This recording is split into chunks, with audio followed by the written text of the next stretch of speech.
12 मार्च 1993। ये सिर्फ एक तारीख नहीं है। ये वो दिन है जब भारत की आर्थिक राजधानी बॉम्बे में कुछ ऐसा हुआ जिसने उस शहर की पहचान को, उसकी रूह को हमेशा के लिए बदल कर रख दिया।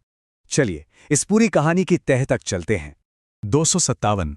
ये सिर्फ एक नंबर नहीं है, ये 257 जिंदगियां थीं, परिवार थे, सपने थे, जो उस एक दिन में, पल भर में, हमेशा के लिए खत्म हो गए।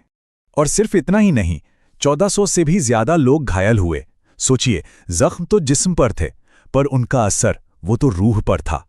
हमला तो बस कुछ घंटों का था, लेकिन उसका साया दशकों तक रहा।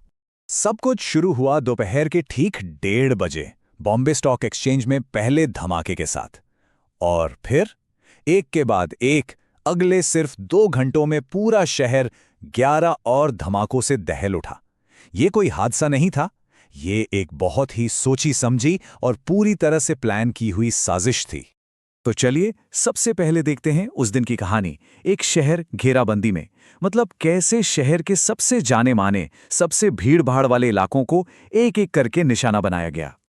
लेकिन अब सबसे बड़ा सवाल उठता है, आखिर ये सब हुआ क्यों? क्या वजह थी इन धमाकों के पीछे? इसका जवाब हमें कुछ महीने पीछे ले जाता है। बात है 1992 के आखिर और 93 की शुरुआत की। बाबरी मस्जिद विध्वंस के बाद पूरे देश में और खासकर बॉम्बे में बहुत ही भयानक दंगे भड़के थे। मतलब माहौल में एक अजीब सा तनाव था, एक जहर सा घुल गया था। और ये दंगे कितने भयानक थे, इसका अंदाजा श्री कृष्णा कमीशन की रिपोर्ट से लगाया जा सकता है। 900 मौतें, 2000 से ज्यादा घायल। और यही वो वजह बनी इन धमाकों को एक बदले की कार्रवाई के तौर पे पेश किया गया। तो सवाल ये है कि बदले की ये भयानक साजिश आखिर रची किसने और कैसे इसे इतने बड़े पैमाने पर अंजाम दिया गया? चलिए अब इस साजिश की पर्दों को खोलते हैं। इस पूरी साजिश के पीछे 2 नाम सामने आए। पहला, अंडरवर्ल्ड का सबसे बड़ा नाम दाऊद इब्राहिम, और दूसरा उसका सबसे खास आदमी टाइगर मेमन। कहा तो ये भी जाता है कि दंगों में टाइगर मेमन के ऑफिस को जला दिया गया था और बस उसी का बदला लेने के लिए उसने ये पूरी कहानी लिख डाली। और प्लानिंग देखिए कितनी जबरदस्त थी। सबसे पहले टाइगर मेमन ने 19 लोगों को चुना। फिर इन सब को ट्रेनिंग के लिए पाकिस्तान भेजा गया, जहां उन्होंने हथियार और बम बनाना सीखा। इसके बाद समंदर के रास्ते RDX स्मगल करके शहर में लाया गया और आखिर में कारों और स्कूटरों में बम फिट किए गए। मतलब एक एक स्टेप बिल्कुल फिल्मी अंदाज में और बहुत ही सावधानी से पूरा किया गया। लेकिन अब सुनिए कहानी का सबसे बड़ा ट्विस्ट। धमाकों से ठीक 3 दिन पहले एक साजिशकर्ता गुलनूर मोहम्मद शेख पुलिस की गिरफ्तार में आता है और वो सब कुछ उगल देता है, पूरी की पूरी साजिश का पर्दाफाश कर देता है।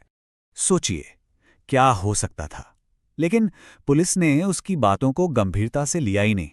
उन्हें लगा ये महज एक झांसा है, एक कहानी बना रहा है। और बस इतिहास की शायद सबसे बड़ी चूकों में से एक हो गई। एक ऐसा मौका हाथ से फिसल गया जो शायद उन 257 लोगों की जान बचा सकता था। तो धमाके हो गए, शहर दहल गया।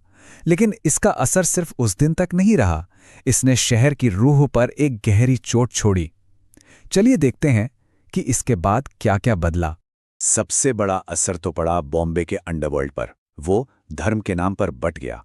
दाऊद इब्राहिम की डी कंपनी जो इन धमाकों के लिए जिम्मेदार थी, और दूसरी तरफ उसी का राइट हैंड कहा जाने वाला छोटा राजन जो अपने हिंदू साथियों के साथ अलग हो गया। और यहीं से शुरू हुई एक ऐसी गैंग वॉर जो सालों तक चलती रही और ना जाने कितनी जानें ले गईं। और सिर्फ अंडरवर्ल्ड ही नहीं, राजनीति में भी हलचल थी। हालात को काबू में रखने के लिए उस वक्त के मुख्यमंत्री शरद पवार ने एक बहुत ही, कह सकते हैं, विवादित कदम उठाया।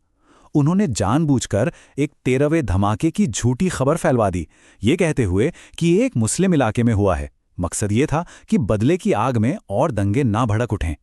बाद में उन्होंने खुद इस बात को माना भी था। तो साजिश हुई, धमाके हुए, शहर बदल गया, लेकिन क्या इंसाफ मिला?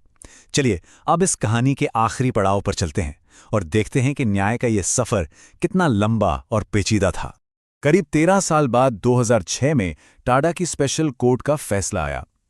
कुल 129 आरोपी थे। इनमें से 100 लोगों को दोषी पाया गया और 23 को बरी कर दिया गया। ये आंकड़े ही बताते हैं कि ये केस कितना बड़ा और कितना उलझा हुआ था। और इस पूरी साजिश का सेंटर था मेमन परिवार।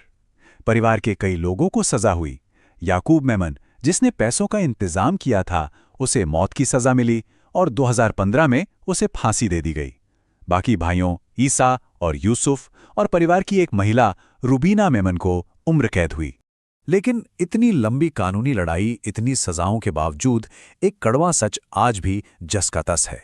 इस पूरे खेल के जो असली मास्टरमाइंड थे, दाऊद इब्राहिम और टाइगर मेमन, वो आज तक कानून की गिरफ्त से बाहर हैं, फरार हैं।